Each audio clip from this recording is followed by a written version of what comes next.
ہم آج پریشان ہیں، لوگ ہم سے مسئلے پوچھتے ہیں، شیاطین ہیں، جنات ہیں، شیطانی وسوسے ہیں، جادو ہو گیا ہے، نظر لگ گئی ہے، بد نظری کے اثرات ہیں۔ اللہ رب العزت نے کلام حمید کے اندر ایک اتنی عظیم آیت نازل کی ہے، اگر میں اور آپ یقین مانیں، صرف اس کے اوپر غور کر لینا تو ہم راہ ہدایت پہ آ جائیں۔ قُلْ لَوْ كَانَ الْبَحْرُ مِدَادًا لِكَلِمَاتِ رَبِّي لَنَفِدَ الْبَحْرُ قَبْلَ أَن تَنفَدَ كَلِمَاتُ رَبِّي وَلَوْ جِئْنَا بِمِثْلِهِ مَدَدًا۔ اللہ رب العزت کے کلمات، ان کی تعداد اس قدر زیادہ ہے، اور اللہ تعالیٰ نے انہی کلمات سے کلام اللہ مجھے اور آپ کو عنایت کی ہے، ہم اس کی عظمت اور شان سے غافل ہیں۔ اللہ رب العزت کلام حمید میں ارشاد فرماتے ہیں، میرے کلمات کی اصل تعداد تمہیں کیا پتا کتنی ہے؟ 7 سمندر جو دنیا کے اوپر موجود ہیں یہ سیاہی بن جائیں اور پوری زمین کے درخت قلم بن جائیں اور میں رب کے کلمات کو لکھنا شروع کریں تو یہ 7 سمندروں کی سیاہی ختم ہو جائے گی، سارے درختوں کی کلمیں ٹوٹ جائیں گی، تمہارے رب کے کلمات ختم نہیں ہوں گے۔ وَلَوْ جِئْنَا بِمِثْلِهِ مَدَدًا، اور اگر اتنی سیاہی اور پیدا کر لو، اتنے ہی درختوں کے اور قلم کاٹ کے لکھ لو، پھر بھی تمہارے رب کے کلمات ختم نہیں ہوں گے۔ اسی لیے میں آپ کو کہتا ہوں کہ اگر جادو کا، جنات کا، بیماریوں کا، وسوسوں کا، شیاطین کا خطرہ محسوس ہو تو صرف یہ کہہ دیجئے اعوذ بکلمۃ اللہ التامات من شر ما خلق۔ یہ دعا ہر میرا بھائی، بیٹا، بہن، عورت یاد کرے، یہ کتنی مشکل دعا ہے، اور اس دعا کے جو الفاظ ہیں وہ کتنے عظیم ہیں۔ اعوذ بکلمۃ اللہ التامات من شر ما خلق، میں پناہ میں آتا ہوں کن کی؟ اللہ رب العزت کے کلمات کی۔ انہی کلمات میں سے ایک عظیم الشان آیت اور کلمہ آیت الکرسی ہے، جس کو آج کے بعد میں نے اور آپ نے اپنی زندگی میں اس طرح جاری کرنا ہے کہ جو حدیث سے ہمیں مل رہا ہے اس کو اپنے اوپر لاگو کریں، وعدہ کرے۔ اور آیت الکرسی یاد کرنا، یقین مانیے صحابہ اپنے بچوں کو قرآن پاک کی آیتیں اس طرح رٹایا کرتے تھے، اس طرح یاد کرایا کرتے تھے کہ ایک بچہ بھی ایسا نہ بچ جائے جو سونے سے پہلے آیت الکرسی کی تلاوت نہ کرے۔ میں اور آپ جادو ہو گیا جی، جن لڑ گیا جی، شیطان آ گیا جی، جسم کے اوپر قبضہ ہو گیا جی، چلو جی فلاں پیر کے پاس چلے جاؤ، فلاں رقیہ شریعہ کرنے والے کے پاس چلے جاؤ، فلاں ناپاک جو 20 سال نہایا نہیں اس سے جا کے علاج کروا لو۔ اللہ کے رسول نے کتنا صاف ستھرا سچا علاج آپ کو اور مجھے بتا دیا، اور 3 حدیثیں، 3 اور تینوں کے اندر شیطان سے بچنے کے جو کلیات بیان ہوئے آپ نے صرف ان کے اوپر غور کرنا۔ بات کو میں مختصر کروں گا۔ پہلی حدیث حضرت ابو ہریرہ کی مشہور آپ نے سنی ہوئی ہے کہ رمضان کے غلے کے اوپر اللہ کے رسول نے ان کی ڈیوٹی لگا دی کہ حفاظت کرنی ہے۔ رات کو دیکھا ایک چور آیا ہے اور غلے میں سے چرانے لگا، حضرت ابو ہریرہ نے پکڑ لیا، اس نے بڑے ترلے واسطے دیے، اس نے بڑی منت سماجت کی اور کہا اے اللہ کے بندے میں بڑا غریب ہوں، میرے بچے محتاج ہیں، مجھے چھوڑ دے۔ حضرت ابو ہریرہ کے دل میں رحم آ گیا، نرمی آ گئی، چھوڑ دیا۔ اگلے دن رسول اللہ صلی اللہ علیہ وسلم کی بارگاہ میں پیش ہوئے تو رسول اللہ کو تو وحی سے خبر آ گئی، اور رسول اللہ پوچھنے لگے اے ابو ہریرہ تیرے قیدی کا کیا بنا؟ حضرت ابو ہریرہ حیران رہ گئے کہ رسول اللہ کو کس نے بتلایا؟ رسول اللہ کو تو اس نے بتایا جو علیم ہے، جو خبیر ہے۔ کہنے لگے اللہ کے رسول بڑا محتاج تھا، بڑا غریب تھا، میرے دل میں ترس آیا، میں نے اس کو چھوڑ دیا۔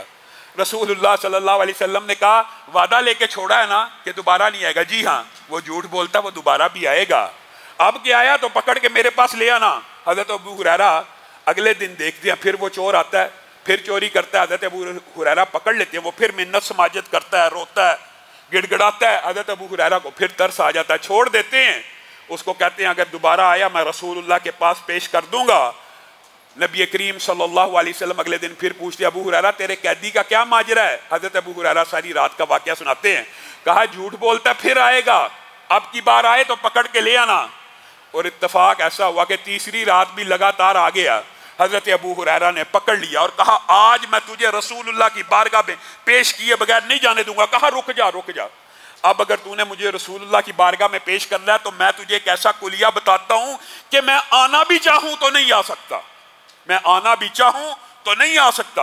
ابو ہریرہ نے کہا وہ کون سا کلیہ ہے؟ ابو ہریرہ کہنے لگے وہ کون سا کلیہ ہے؟ تو وہ جاتے جاتے کہنے لگا کہ اگر تم آیت الکرسی کو پڑھ لیا کرو گے بستر پہ جانے سے پہلے پہلے، پہلی روایت کے لفظ کیا؟ بستر پہ جانے سے پہلے پہلے اگر تم آیت الکرسی کو پڑھ لو گے تو اللہ کی طرف سے تمہاری حفاظت کے لیے ایک محافظ مقرر ہو جائے گا، اللہ کی طرف سے ایک محافظ مقرر ہو جائے گا۔ نمبر ایک بات جو آپ نے یاد رکھنی ہے، آیت الکرسی بستر پہ جانے سے پہلے پڑھ لی، بستر پہ لیٹ کے پڑھ لی تو ساری رات کے لیے اللہ کی طرف سے ایک محافظ مقرر ہو جائے گا۔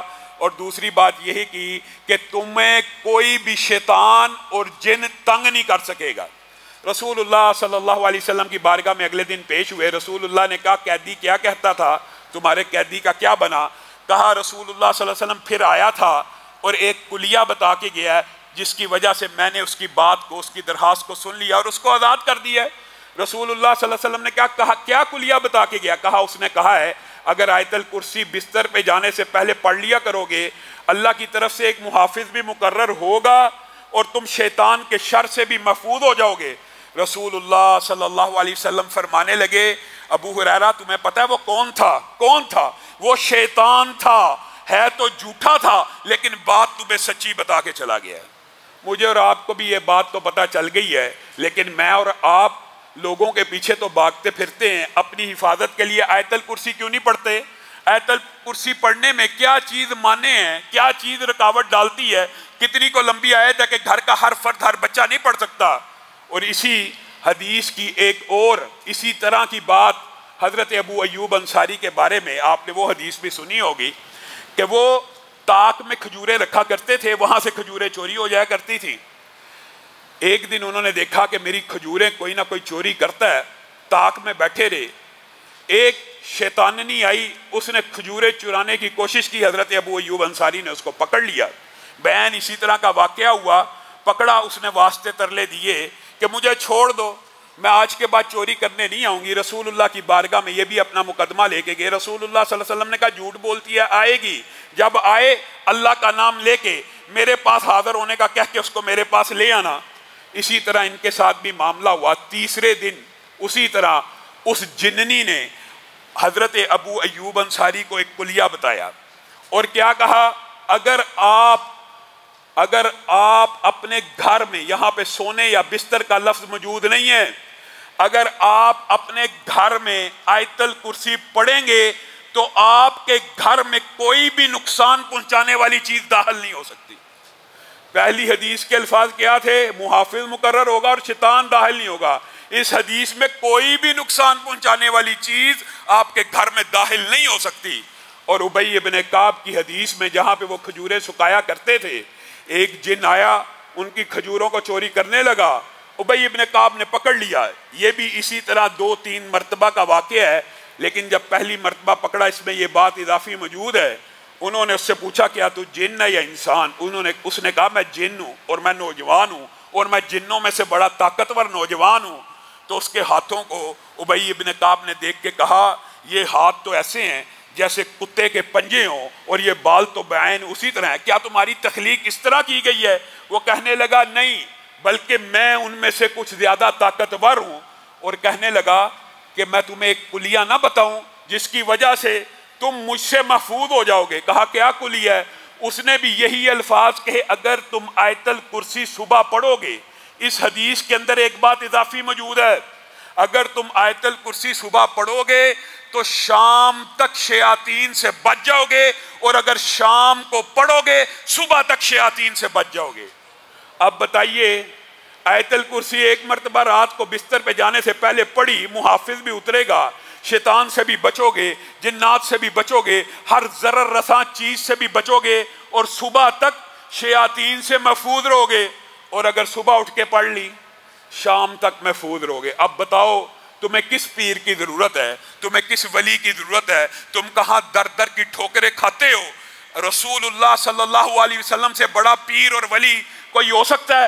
آپ کو اور مجھے کلیہ بتا کے چلے گئے ہیں، آپ کی اور میری مرضی ہے ہم اس کے اوپر عمل کر کے اپنے گھروں کو جادو، جنات، نظر بد اور ضرر رساں چیزوں سے بچا لیں، یا در در کی ٹھوکریں کھاتے پھریں، یا لوگوں کے پیچھے بھاگتے پھریں، پیسوں کا بھی ضیاع کریں، اور شعبدے باز، جادو کا توڑ جادو سے کرنے والے، کالی کلکتے والی جس کا وار نہ جائے خالی، اس طرح کے اشتہارات